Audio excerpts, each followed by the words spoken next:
So I'm sure every game you learn something from your team, where you see like their weaknesses or little wrinkles that need to be fixed.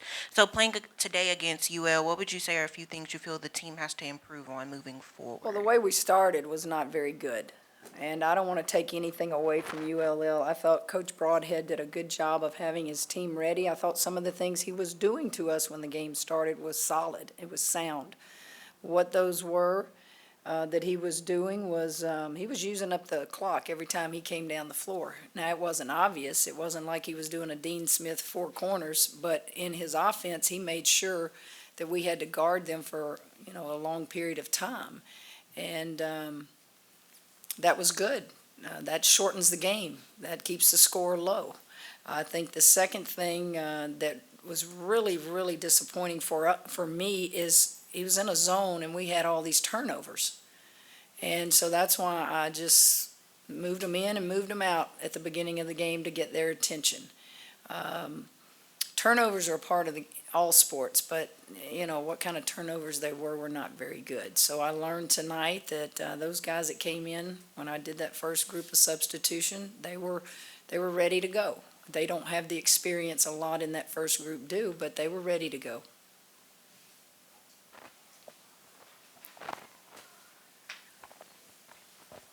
Uh, Players kind of touched on it a bit, but rebounding, you held them to just 6 rebounds in the second half after a kind of back and forth in the first half. What was the difference there in that second half? I just thought in the second half we were just more aggressive. We just played like we normally do, and we just pounded the ball in there, missed shots. We'd get a rebound and get second and third chances.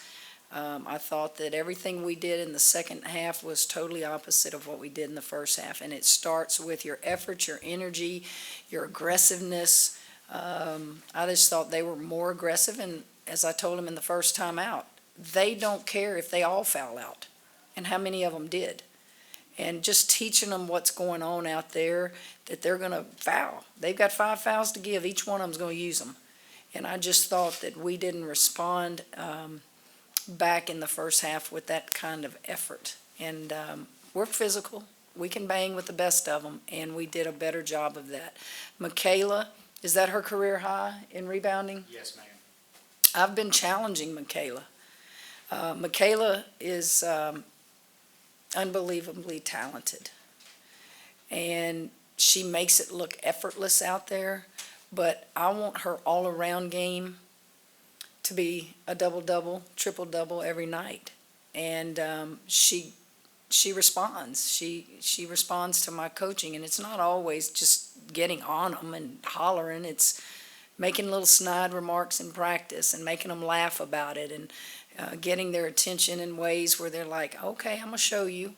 And to see her do that tonight. There was one possession down on our end in the second half. If you'll remember, she came in there from the other side of the wing and got that rebound, and then I think she came right back to Angel or one of the posts with a feed, and that's what she's got to do, because she's got the body to do it. Morrow, she's right. She and Angel are walking double-doubles, and I want them fighting over rebounds. I want them to be happy that their name goes on the board in the film room. If they get double-digit rebounds, their name goes on the board. And because rebounding is not something coaches teach. You either have a knack for it and a heart for it, or you don't. Well, adding on to that, Coach, here in the back, you heard Aneesah say, I'm a double-double machine. Can you speak to what she has brought to this team in this transition? Aneesah plays somewhat with a chip on her shoulder, kind of like most. Y'all don't think I can do at LSU what I did at DePaul, and I remember that. I remember that from the press conference, and I thought, okay, this kid is motivated by that. And she and Angel play well together. They're totally different kinds of players. Obviously, size is a big difference, but her perimeter game from the three is real. And she missed 2, I think, tonight, but you better get out there and guard her, because she can just shoot the face-up jumper as good as any kid I've coached that's an undersized post player. Yeah, Coach. Haley has the plantar fasciitis. Plantar fasciitis. Just how are you going to manage that? I mean, through the rest of the non-conference. Well, these games in December, they matter, but they don't matter. Does that make sense? They're not more important than what we have to do in January, February, and March. And you have to be smart as a training staff to, do we need her? Can she rest now? I'm not a medical person or a physician, but I'm sure that's what they're deciding, is that, like with any nagging thing, the more rest you get, the healthier you get. And I think that's what's going on right now. I don't ask. I learned a long time ago that if you ask trainers or kids, they somewhat feel pressure to play, and just let me know, tap me on the shoulder when she's ready to go. And then Aaliyah, 16 minutes tonight or today. Was that her best performance so far? 16 productive minutes. She didn't miss a shot. She didn't get many, but she didn't miss a shot. She almost had 10 rebounds, if I remember, in those 16 minutes. Her size helps us. She's in the best shape of her life. She's moving her feet better. She's playing very confident. She can alter shots. Where does she struggle, like all freshmen do, is if she has to guard a smaller guard out on the perimeter. And so that's not going to be fixed overnight. I mean, Kalani Brown, all my bigs I've ever coached, it takes time for them to be able to guard the smaller post player outside. But I thought her minutes were outstanding. Coach, we also didn't see Kateri Poole tonight. Is there a timetable She's maybe no for her longer return? with us. So she's not on the team at all? Correct. And she won't be back this season? Correct. Okay. I guess overall, without her, the depth behind her, Janae, Angelica, Well- what did you see from them tonight, and what do you hope to see Well, them you moving got to forward? count Haley in there. Haley's, she's just kind of nursing that plantar fasciitis. Depth, anytime you lose any player for any reason, your depth becomes smaller, but I still think we have plenty. We have plenty. Janae has to get more in the flow, and little by little she is. She's got to be able to be that second perimeter player for us right now coming off the bench. Kind of adds to that point about Kateri. I remember last year you saying it's just year 2, guys. This takes time to build something. Here we are. We're only looking at 3 players who contributed last year, contributing to this year's team. You're still seeing the same success. Is that the college basketball game changing, or is that what's just happening at this time? Or Well, I hope we're building a product here. I hope we're recruiting and we're building a product with freshmen and transfers and returning players. You have to do many, many years of building a foundation. We jump-started this thing last year, and we created a monster, really. Who does that? And now we have to figure out how to keep feeding that monster. And what I mean is we got to keep recruiting. We got to keep getting people in here that will keep this thing at a high level. And I think we've brought in some really talented players. They just lack the experience, but they won't be freshmen forever.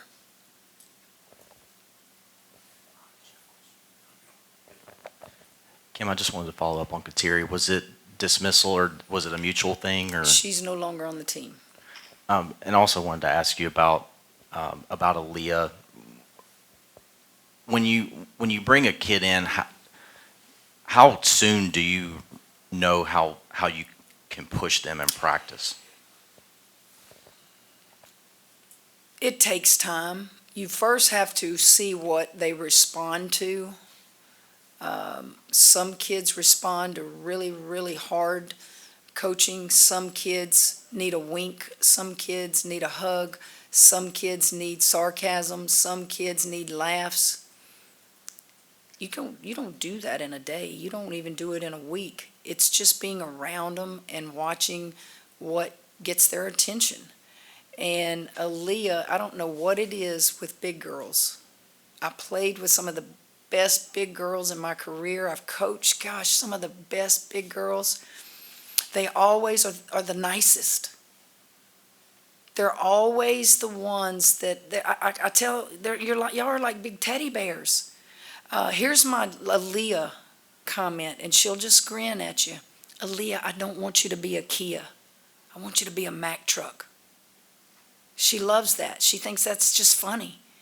I just want her to play like a Mack truck. And then when we get off this court, you be a Kia, be whatever you want to be. But when you on this floor, use what God gave you and blessed you with. She's just a very nice, good kid. And sometimes I will see something come out in her and I'll go, yes, I'm getting deep in that soul right there to make her mad. But she has all the skills. She just needs playing time.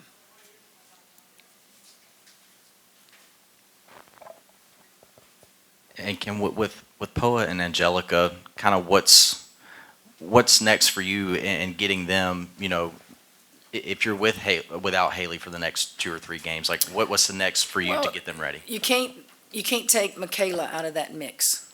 Michaela can also play point, as she did some tonight. I think that each one of them, Poa has the most college experience. Michaela probably has the most physical talent. And then Angelica is just a true point guard that's still learning the system. So they all have different qualities about them, and it's my job to put the right one on the floor at the right time during the course of a game. So that would be the 3 that are going to be your primary ball handlers in December. Do 1 or 2 more questions in here, guys. For Poe in that point guard role, she started off, I think it was 1 assist, 3 turnovers in the first half, then 6 assists, no turnovers in the second half. What did you kind of tell her at the half, or did she kind of just look more comfortable in that role? She did get better as the game went on. I think Poa gets herself in trouble because she wants to hit the grand slam or the home run instead of taking the single. And you have to know when to do what. I don't even think, if I remember, that I said anything to her. I think my stare when she came out of the game was enough. She wouldn't look my way. So sometimes you don't have to say anything. You just look at them and let them know, what are you doing out there? You're supposed to be the quarterback, the coach out there. Yeah, I don't think I said anything to her at halftime. Didn't need to. I don't think I needed to after she came out of the game that first time. All right, thank you, guys. Thanks, guys.